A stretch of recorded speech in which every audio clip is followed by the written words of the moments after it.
Hello बच्चों। आज हम एक नया पोएम पढ़ने वाले हैं, द बैनियन ट्री। बरगद का पेड़ तो आपने देखा होगा ना। तो बस बरगद के पेड़ के बारे में ही है ये पोएम। और इसके राइटर हैं Rabindranath Tagore. So let's start with the poem.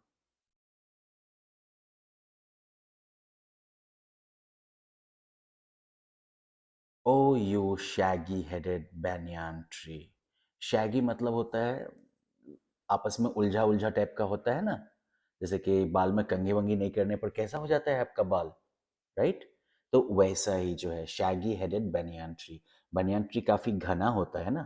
तो इसलिए बनियान ट्री के उस घने टहनियों और पत्तों को जो है पोएट ने किससे कंपेयर किया है? शैगी हेड से, राइट। शैगी हेडेड का मतलब हुआ जब आपके लंबे काफी घने और बिना कंघी किए जो बाल होते हैं उसे कहते हैं शैगी, राइट। तो पोएट क्या कहता है? O you shaggy headed banyan tree, right. O उलझे उलझे सर वाले बनियान के पेड़, बरगद के पेड़। Standing on the bank of the pond, तालाब के किनारे खड़े हुए हो तुम। Have you forgotten the little child like the birds that have nested in your branches and left you? क्या तुम उस छोटे बच्चे को भूल गए हो, जैसे कि उन पक्षियों को जिन्होंने कि तुम्हारे घोंसलों में जिन्होंने कि तुम्हारी टहनियों पे घोंसले बनाए, नेस्टिंग की और फिर तुम्हें छोड़ के चले गए? Do you not remember how he sat at the window and wondered at the tangle of your roots and plunged underground? क्या तुम्हें याद नहीं है कैसे वो खिड़की पे बैठता था और तुम्हारे इन उलझे हुए जड़ों को, ओके, जो कि जमीन के नीचे प्लंज कर जाते थे, जमीन के नीचे घुस जाते थे, उनको देख के वो कैसे आश्चर्य करता था। प्लंज का मतलब होता है डुबकी लगा लेना। The women would come to fill their jars in the pond, and your huge black shadow would wriggle on the water like sleep struggling to wake up. The women would come to fill their jars in the pond. औरतें आती थीं अपने बर्तन को, अपने jar को तालाब में भरने के लिए। And your huge black shadow, तुम्हारी जो है बड़ी सी काली परछाई, would wriggle on the water like sleep struggling to wake up. और तुम्हारी ये बड़ी सी काली परछाई जो है वो पानी में जो है छटपटाती थी। रिगल मतलब होता है जैसे आप नहीं टेढ़ा मेढ़ा होकर किसी फंदे से निकलना चाहते हैं, दैट्स कॉल्ड रिगलिंग। तो तुम्हारा तुम्हारा जो है बड़ा सा जो है काला शैडो जो है वो पानी में ऐसे ही रिगल कर रहा है जैसे कि नींद जो है वो उठने के लिए छटपटा रहा हो। Sunlight danced on the ripples like restless tiny shuttles weaving. Sorry.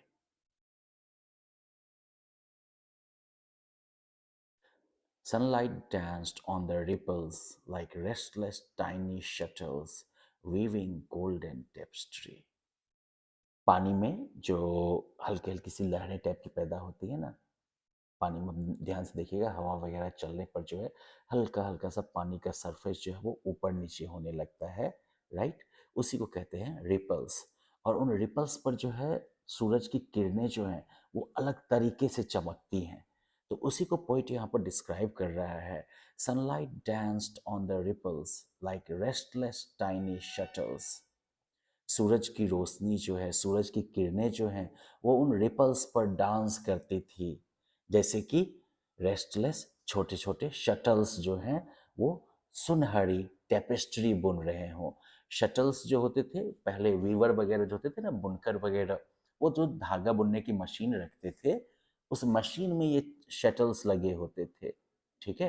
तो उसी से जो है कंपेयर कर रहा है यहाँ पर ऑथर या पोएट कि रिपल्स के ऊपर डांस करते उन सनलाइट को पोएट जो है उन छोटे छोटे शटल्स से कंपेयर कर रहा है, उन लगातार चलते हुए छोटे शटल्स से कंपेयर कर रहा है, जो कि लगता है कि सुनहरी टेपेस्ट्री जो है वो बुन रहे हो। टेपेस्ट्री का मतलब क्या हो सकता है?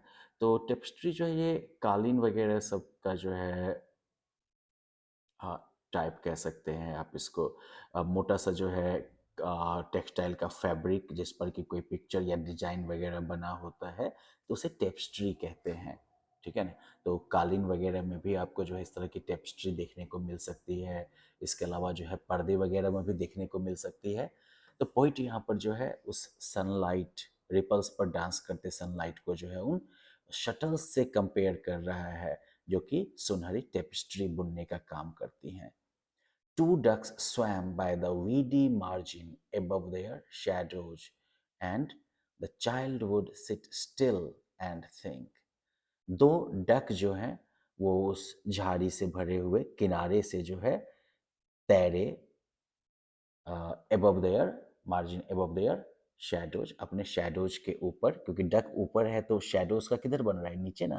तो डक बेसिकली किसके ऊपर स्विम कर रहा है? अपने शैडोज के ऊपर ही स्विम कर रहा है।